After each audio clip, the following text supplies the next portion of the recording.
Welcome to Beauty Talk with me, Cindy Nell-Roberts, and my beauty bestie, Denise Zimba.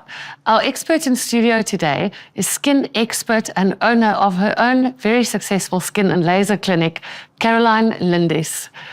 Caroline, we're so happy to have you here. Thank you. Lovely to be here. Thank you.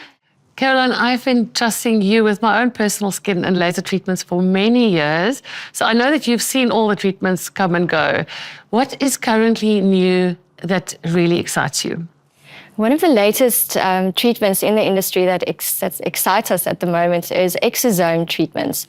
Exosomes naturally occur in the skin due to the fact that the cells secrete these exosomes, and the main function of the exosomes are to react with cells in the skin and to give them specific instruction to do a particular function. For example, exosomes in the skin that bind with fibrocyte cells can give instruction to those cells to then produce more collagen when we start seeing that the collagen in the skin is starting to decrease. The same thing with hyperpigmentation. If a pigment cell in the skin becomes producing, then we can actually reduce the amount of pigmentation through exosomes that bind with the cell and give it instruction to regulate it. Same with sensitivity and rosacea, even acne and acne-related conditions. And how are the exosomes applied? So it's usually naturally occurring in the body and in the skin, but with age, unfortunately, it decreases, and it's not sufficient to actually instruct the amounts of cells that are starting to age and not reproduce enough collagen, for example. So what laboratories do nowadays with the amazing technology that we have is to take stem cells and to create these exosomes from the stem cells and put it in sterile ampules. And that is then supplied to specific clinics or medical practices where the doctors and the therapists can induce it into the skin with either deep microneedling or mesotherapy, which is tiny micro injections of the exosomes into the deeper layers of the skin. Oh. Wow, that is like insane. So much information to take in. Okay, so speaking of acne, you recommend that Accutane, because I used that when I was in high school. I had really, really bad skin and like fine pimples, not which is also another weird thing, but does it work for everybody? Aretane or Accutane specifically? Yeah, well, I think I only know one. So it's a very good question, actually, because Aretane is basically vitamin A. It's a very high form of vitamin A. And if a skin is struggling with very serious papular, inflammatory type of acne, then yes, absolutely. It's a condition that needs to be treated medically with high dosages of vitamin A. But if it is maybe just an overproduction of oil, maybe a bit of congestion, fine little bumps under the skin, then normal vitamin A, which is retinol, can then, play an amazing role. It basically helps to increase your cell turnover rate. So the buildup of keratinized cells are being sloughed off much easier. It prevents that blockage of pores, which leads to congestion. And it just helps with the faster cell turnover so that you don't struggle with blockages, which then leads to congestion. Also helps to control the oil in a way. Is it possible that you can have an oily face, but from the neck down dry? Because I suffer from that. So I wanted to just check if it's all an illusion or it's actually like medically possible. Not an illusion at all. So why is that? Biologically, we have a lot more oil glands per square millimeter on the face than we do on the body. Even particular areas of the face, for example, the typical oil panel, as they label it, nose, forehead, chin, more oil glands per square millimeter. So it's going to, if it's producing in a rapid, yes. Yeah. It will probably show on the T-panel and on the face, but definitely not in the same way on the body. Okay. So there's definitely a difference between the two. If you're struggling with dryness on the body, it might just be a barrier issue, because we don't always apply the more expensive face creams that nourish all over the body.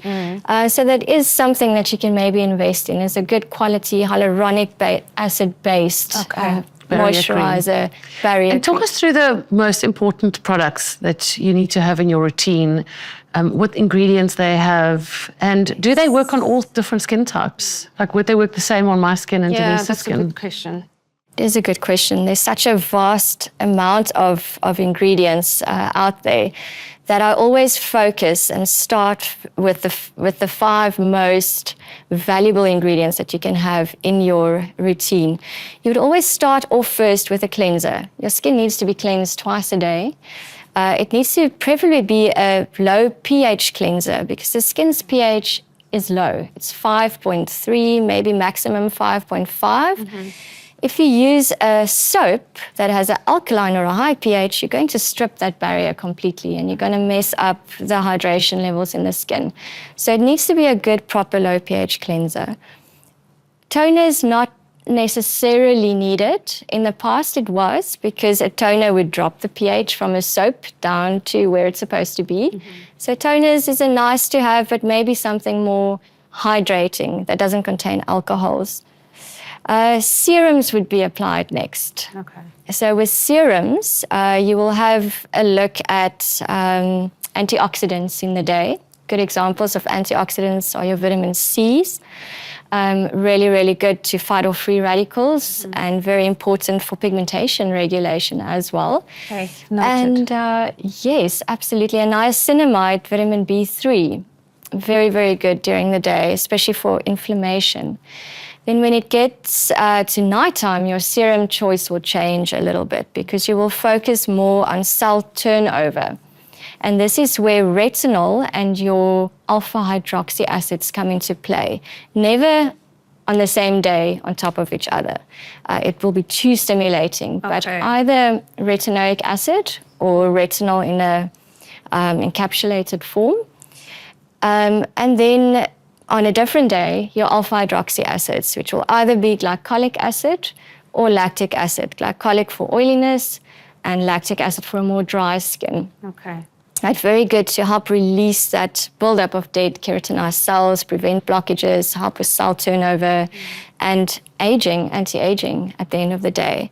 And then, of course, you would follow and end off with a moisturizer.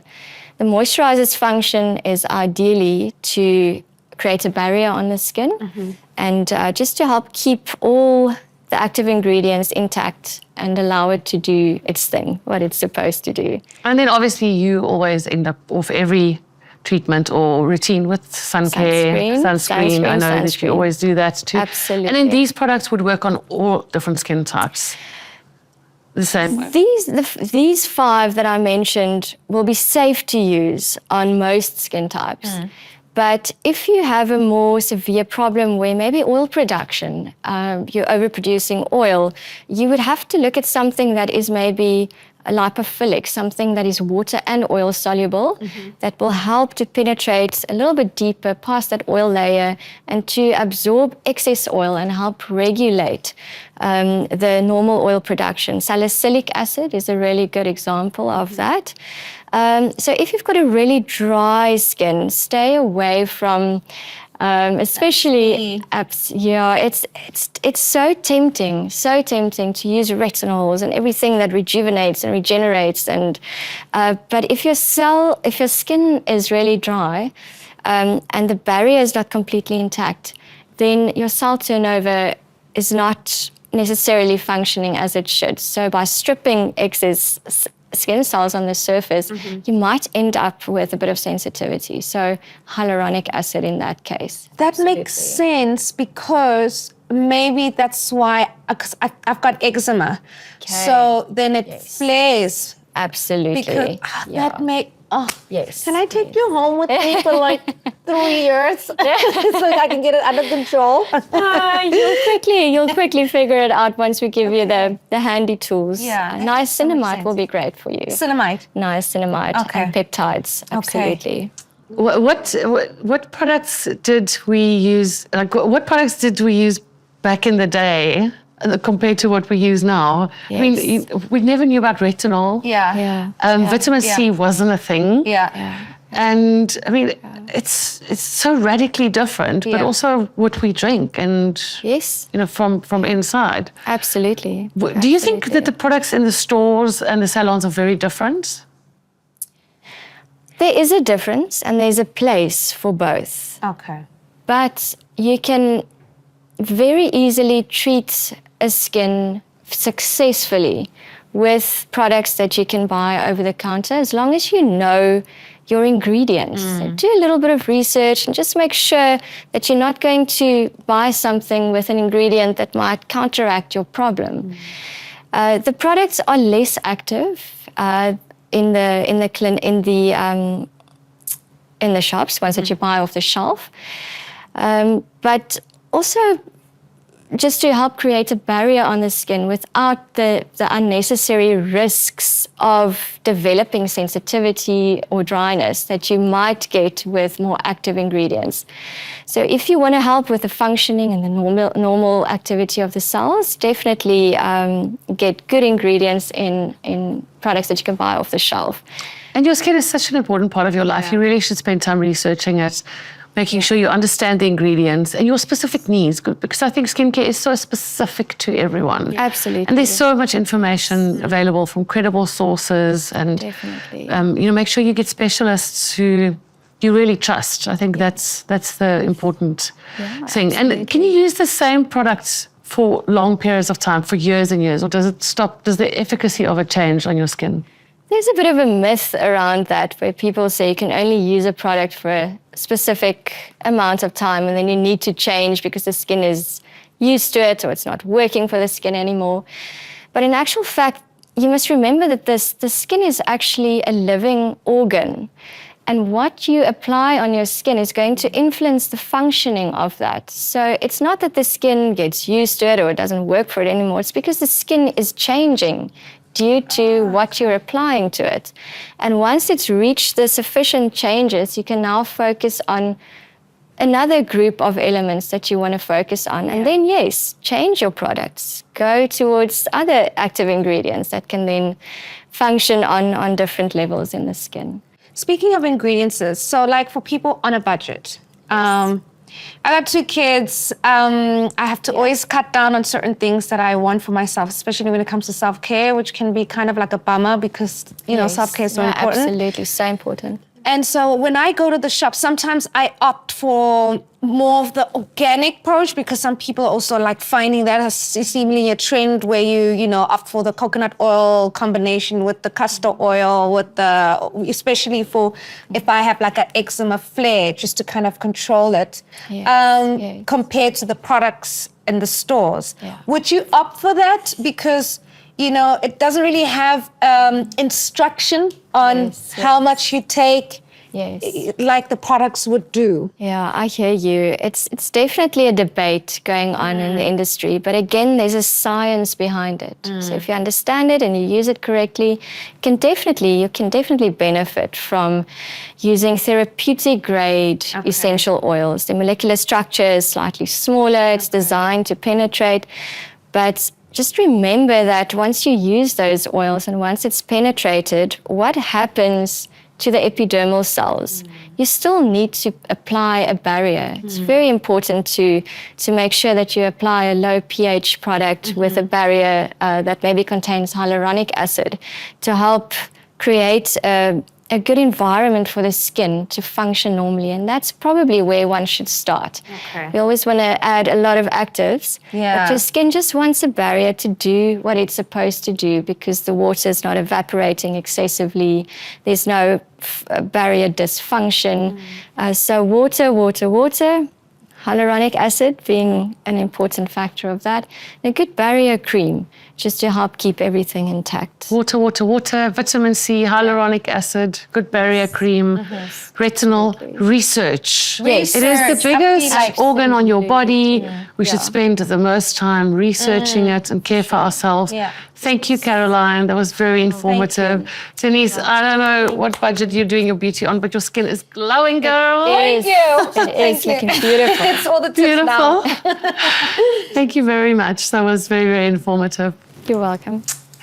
And that was a very informative beauty talk. Thank you to our expert, Caroline, and my sidekick, Denise Zimba. We'll see you next time.